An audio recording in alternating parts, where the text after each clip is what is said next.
Eternal Bookstore. I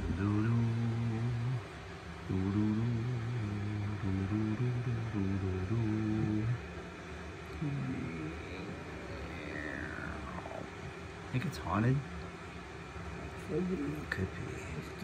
So the stairs go up and to the left. Yeah. But I think the imagination leads you to believe that to go to the second floor is another way. It comes in from the right. Behind the bookshelf. Oh. That's where they would come into the second floor. It's a Escher dimension. It's a slice of a house. Interdimensional. Look at the doggy.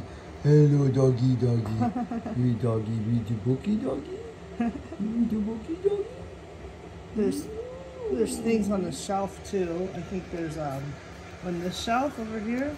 Yeah. I think there's an hourglass in there and another thing. An hourglass. It's in the fire. You might not. Bottom shelf or top shelf? Top. Wow. Not there. Bottom shelf. Making the little cabinets?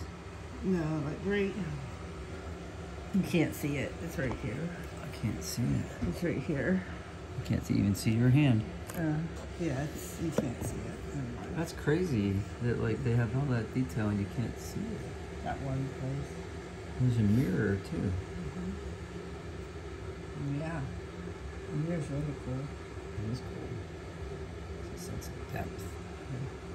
Yeah. I do love the paintings. Yeah, the only thing we don't have is chandelier. Yeah, that would have been cool for the lights. Yeah. Oh, you should add a chandelier. I might make my own. Exactly. And then pull this light into the center. Yeah. The top down. Looking through the skylight. Very Victorian. Yeah.